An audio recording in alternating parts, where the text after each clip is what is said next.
कमरे में एक युवक बिस्तर पर दर्द से बुरी तरह कराह रहा था। उसके पिता और नौकर ने उसके हाथों को पकड़ रखा था।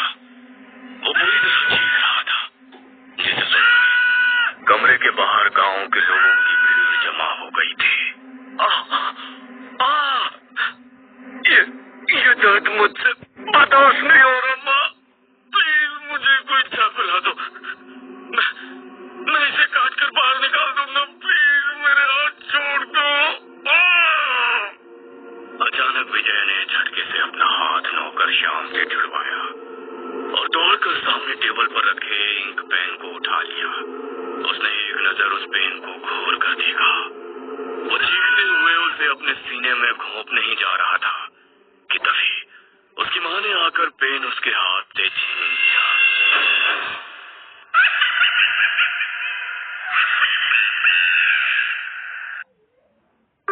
विजय एक 30 साल का पढ़ा लिखा लड़का था। MBBS खत्म करने के बाद MD कर रहा था। पूरा परिवार बेटे की सफलता के कारण सीना फुलाए घूम रहा था कि एक रात कुछ ऐसा हुआ जिसने विजय के परिवार की कुंडली बदल कर रख दी। आधी रात का समय था। खाना खाने के बाद विजय अपने कमरे में AC चलाकर चैन से सो रहा था कि सीने में हो रहे दर्द से अचानक उसकी नींद टूट जाती है। उसके सीने में भयंकर चुभन हो रही थी। देखते ही देखते दर्द हद से बढ़ने लगा और 20 डिग्री पर चलते AC के बाद भी विजय पसीने से लथपथ होकर बिस्तर पर लेट कर कराहने लगा। ये कैसा दर्द है जो सीने से कंधों की ओर जा रहा है? ऐसा लगता है कोई रेंगने वाला कीड़ा नसों के भीतर रेंग रहा है। दर्द विजय की बर्दाश्त से बाहर होता जा रहा था। लाख कोशिश के बाद भी और विजय की चीखें उसके कमरे से बाहर तक सुनाई दे रही थी। बेटा क्या हो रहा है? कुछ तो बताना। तू किसी अच्छे डॉक्टर का पता बोल, हम अभी बुलवाते हैं। अचानक क्या हो गया मेरे बच्चे को? कोई डॉक्टर कुछ नहीं कर पाएगा। ये कोई सामान्य दर्द नहीं है। ऐसा लग रहा है कोई मेरी नसों को अंदर से कुरेद रहा है। लगता है मेरे सीने की नसें फट जाएंगी। विजय के मुंह से खून आने लगा था और दर्द से बेचैन होकर अब उसने अपने शर्ट भी उतार कर फेंक दी थी। ये क्या है जी? देख रहे हैं इसके खाल के नीचे कुछ रेंगता नजर आ रहा है। ये क्या बला है? ठीक कहती हो, यह तो किसी कीड़े जैसा लग रहा है। बेटे की हालत देखकर विजय के पिता ने कुछ ही देर में उसके जानने वाले काबिल डॉक्टर की टीम वहां जमा कर ली थी। लेकिन डॉक्टर ये देखकर हैरान रह गए कि विजय की सारी जांच एकदम क्लियर है। जो विजय महसूस कर रहा था वो कोई शारीरिक बीमारी नजर नहीं आ रही थी। मैंने कहा था ना कि कोई डॉक्टर मेरी मदद नहीं कर पाएगा। मैंने कहा था आप लोगों से ये कुछ और ही है। लेकिन ये क्या है? मैं खुद ही इसी सवाल का जवाब ढूंढ रहा हूँ। इतना कहकर विजय दर्द से तड़प उठा। तभी कुछ ऐसा हुआ जिसके कारण वहां खड़े सभी डॉक्टरों और उसके परिवार की आंखें फटी रह गईं। विजय के सीने की त्वचा के नीचे कुछ लंबा और काला सा आकार तेजी से रेंगता दिखाई दिया। वो कभी बाईं पसलियों तक जाता तो कभी गर्दन की ओर चढ़ने लगता। मुझे लगता है हमें विजय को हॉस्पिटल शिफ्ट करना चाहिए। हम और इंतजार नहीं कर सकते। इसका शरीर नीला पड़ने लगा है। अगले 3 दिनों तक विजय अस्पताल में भर्ती रहा। दवाइयां देने के बाद भी दर्द कम होने के बजाय बढ़ता जा रहा था। रात होते ही उसके शरीर के अलग अलग हिस्सों में वही रेंगने वाली चीज दिखाई देने लगती। कभी हाथों में, कभी पेट में।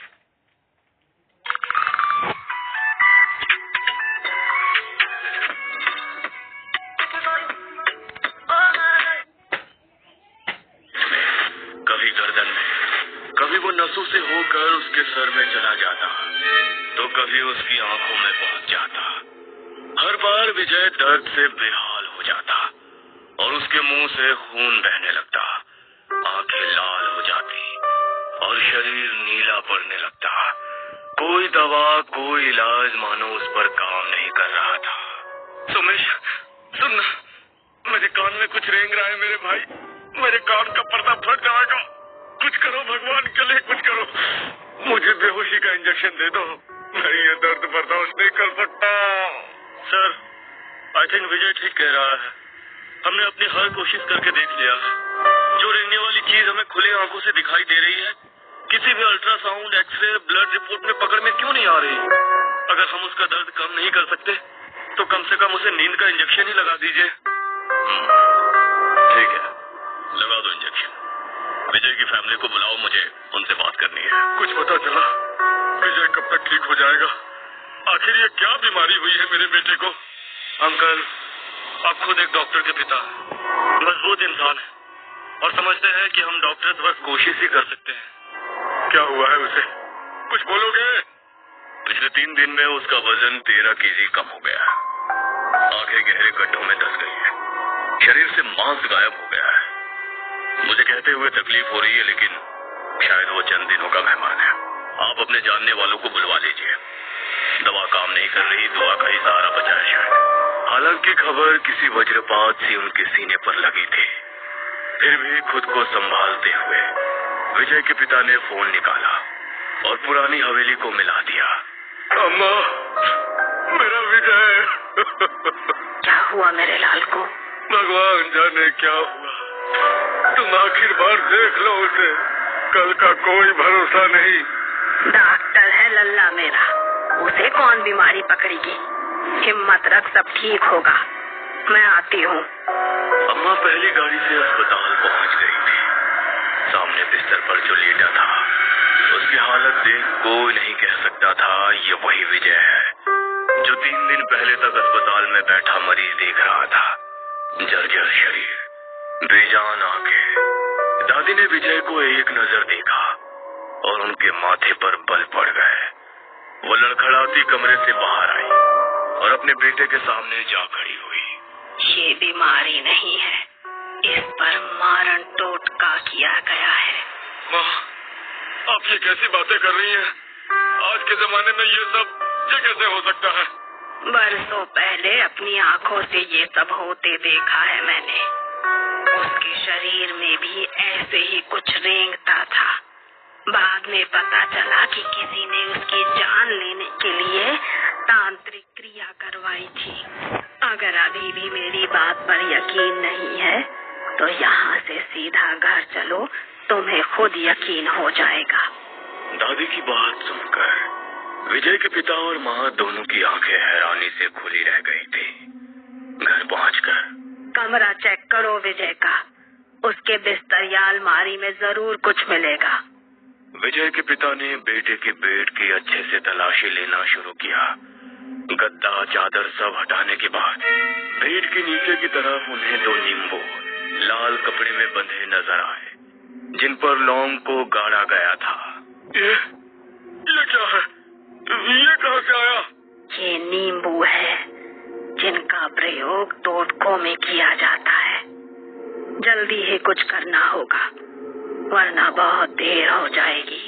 लेकिन माँ, आपको ये सब कैसे पता है? और कौन करेगा मेरे बच्चे पर टोटका? चलो मेरे साथ, ये वक्त बातों में समय खराब करने का नहीं है। किसने किया, क्यों किया, ये बात की बात। अभी लल्ला की जान बचाओ। दादी अपने बेटे सूरज को लेकर एक तांत्रिक के पास पहुंची और उस तांत्रिक को सारी परेशानी कह सुनाई। बाबा ने जल की कुछ बूंदें मंत्र की शक्ति से अभिमंत्रित की और उसे सूरज को देकर कुछ समझाया। सूरज आनन फानन में उस जल को लेकर अस्पताल पहुंचा। विजय को होश आ गया था और वो बेड पर लेटा बुरी तरह से करा रहा था। सूरज ने उस जल को विजय के शरीर पर छिड़क दिया। जल की बूंदें गिरते ही विजय अचानक दर्द से चीख उठा। उसका शरीर ऐसे जल उठा मानो किसी ने तेजाब फेंक दिया हो। ये नजारा देख सूरज का चेहरा गंभीर हो गया। उसने साथ लाई भभूत विजय के माथे पर लगाई और तेज कदमों से फिर से बाबा के आश्रम पहुंच गया। आपका कहना सत्य था बाबा, जो मैंने देखा वो अप्रत्याशित था। पानी की बूंदे कैसे तेजाब बन गई? किसी ने लड़के पर मारण क्रिया करवाई है। तंत्र के माध्यम से एक शक्ति इसके प्राणों से बंधी हुई है। जब तक उसे रोका नहीं गया, वे धीरे धीरे इसकी नसों से गुजरकर अंदर ही अंदर उसके रक्त और मांस को खाती रहेगी और इसकी जीवन शक्ति को नष्ट करती रहेगी। लेकिन ऐसा कौन करेगा? विजय ने तो कभी किसी का बुरा नहीं किया। बाबा ने आंखें बंद कर ध्यान लगाया। दुश्मन बाहर का नहीं, घर के बहुत करीब का है। अगर सच जानना चाहते हो तो भीतर की ओर ध्यान लगाओ। अभी सबसे पहले वो स्थान ढूंढना होगा जहाँ पर ये क्रिया की गई है। क्या आपके घर के आसपास कोई शमशान भूमि है? हाँ, कुछ दूरी पर है। उसी शमशान की मिट्टी की बनी एक गुड़िया तुम्हारे आंगन में आम के पेड़ के नीचे गाड़ी गई है। जाओ और उसे लेकर यहाँ आओ। अगर आज शाम से पहले उसे नहीं खोज पाए तो मैं कुछ नहीं कर पाऊंगा। बाबा की बात सुनकर विजय के पिता दौड़ते हुए घर गए और आंगन में आम के पेड़ के नीचे खुदाई करने लगे। कहीं Get Body handbags for wedding at up to 35% off on your first order. Download Meesho now. Digital business start करना है, लेकिन YouTube, Instagram अलग अलग एडवाइस लेने के बाद भी कई घंटों की खुदाई के बाद उन्हें एक लाल कपड़े में बंधा मिट्टी का पुतला दिखाई दिया, जिसमें विजय के बाल, नाखून और तस्वीर दबाकर मिट्टी में गाड़ा गया था। पुतले के सीने में लोहे की 7 कीलें ठोकी हुई थी। विजय के पिता उस पुतले को लेकर बाबा के पास पहुंचे। अस्पताल चलो, अपनी आंखों से देखना टोटका क्या होता है। अस्पताल पहुंचकर जैसे ही बाबा ने पहली कील निकाली, बाबा के सामने बेड पर लेटे विजय ने लंबी सांस ली। दूसरी कील निकली तो उसके शरीर में रेंगती हुई आकृति गायब होने लगी और 7वीं कील निकलते ही पुतले में अचानक आग लग गई और बाबा को एक झटका सा महसूस हुआ। उसी क्षण विजय के शरीर से मानो कोई भारी बोझ उतर गया। जले हुए पुतले के अवशेष लेकर बाबा ने एक ताबीज में भरकर अपने पास रख लिया। लेकिन बाबा, आखिर ये क्रिया किसने और क्यों की? और ये राख, इसका आप क्या करेंगे? ये क्रिया किसने की, इसका जवाब तुम्हारे अतीत में छिपा है। बस इतना समझ लो, अतीत में इसी टोटके ने तेरे किसी अपने की जान ली थी। उसी ने अपने जख्मों का बदला लेने के लिए ये किया है। और ये राख, इसका प्रयोग मैं इस क्रिया को वापस उसी इंसान पर उलटने के लिए करूंगा। तुम देखते जाओ उसका क्या हश्र होता है। बाबा की बात सुनकर दादी कुछ देर तक पत्थर बनी अपनी जगह खड़ी रही। कहते हैं ना, अपने अतीत से भाग पाना आसान नहीं होता। इंसान के बुरे कर्म कभी उसका पीछा नहीं छोड़ते। बरसों पहले मैंने एक बाबा के पास तंत्र मंत्र की सिद्धि ली थी। अक्सर गांव के लोग भूत प्रेत बाधा टोटका वगैरह की काट करवाने के लिए मेरे पास आया करते थे। मुझे भी लोगों की मदद करना बहुत अच्छा लगता था, लेकिन मेरे ससुराल में कोई मेरे इस काम को पसंद नहीं करता था। मेरी सास जेठानी, उन्हें यही लगता था कि मैं जाने क्या टोटका उनके ऊपर छोड़ दूंगी। इसीलिए ना वो मेरे घर आती, ना अपने बच्चों को मेरे घर आने देती। यहाँ तक कि मेरा छुआ पानी तक नहीं पीती थी। दिन बीत रहे थे, फिर एक दिन मेरे सामने एक ऐसी घटना होती कि मुझे समझ ही नहीं आ रहा था कि इसका निपटारा किस तरह किया जाए। मेरे सामने एक लड़के को लाया गया जो मरणासन अवस्था में था। नई शादी हुई थी। पति की हालत देख उसकी नवविवाहित पत्नी दहाड़े मार कर रो रही थी और इसकी चीखों से मेरा कलेजा कांप रहा था। मैंने अपनी विद्या से ये तो जान लिया था कि ये कोई शक्तिशाली टोटका है जो किसी ने उस लड़के की जान लेने के लिए उस पर छोड़ा है, लेकिन मैंने सिर्फ काली नजर को काटने का टोटका ही सीखा था। ये तंत्र काट पाना मेरे बस का नहीं था। माई, मेरे पति की जान आपके हाथ में है। मैंने सुना है आप अपने मंत्रों से सब कुछ कर सकती हैं। बस किसी भी तरह मेरे पति को वापस पहले जैसा कर दो। मैं सारी जिंदगी आपके दरवाजे एक पैर पर खड़ी रहूंगी, आपके चरणों की धूल को अपने माथे लगाऊंगी। अपनी विद्या से उस टोटके का उपाय ढूंढने की मैंने बहुत कोशिश की, लेकिन मैं असफल रही। उस लड़की की हालत दिन पर दिन बिगड़ती जा रही थी। हट्टा कट्टा लड़का सूख कर ठूंठ हुआ जा रहा था। मैं जानती थी कि इस तरह के टोटके करके उन्हें एक विशेष जगह पर गाड़ दिया जाता है। जब तक वो गड़ा हुआ टोटका ना मिल जाए, उसे काटना असंभव होता है। मैंने वो जगह खोजने का बहुत प्रयास किया, लेकिन बहुत खोजने पर भी मुझे वो जगह नहीं मिली जहाँ पर टोटका करने के बाद उसे गाड़ा गया था। इस लड़के पर मारण क्रिया की गई है, जिसे काटा नहीं जा सकता। इसीलिए मैं अब इसका उतारा करूंगी। इस लड़के के आंगन की मिट्टी और किसी ताजी चिता की राख लेकर आओ। लड़के के बाल और नाखून भी लगेगा, और उसके बाद मैं बताती हूँ कि क्या करना है। मैंने आंगन की मिट्टी लेकर एक कच्ची गुड़िया बनाई। उसमें उस लड़के के बाल और नाखून लगाकर एक मानव खोपड़ी में शमशान से लाई राख भरी, और उसे उस लड़के के ऊपर से उतार कर उसके साथ बताशे और मिठाई रखकर चौराहे पर रखवा दिया। ख्याल रहे, चाहे जो हो जाए।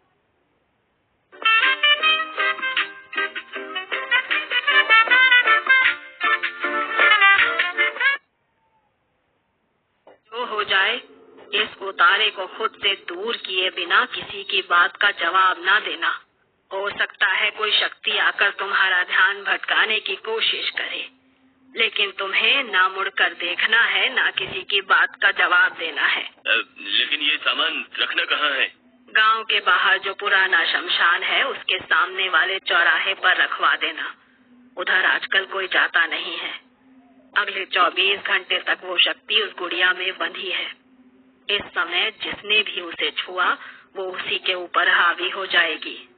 इसीलिए कोशिश करो निर्जन स्थान पर ही रखा जाए।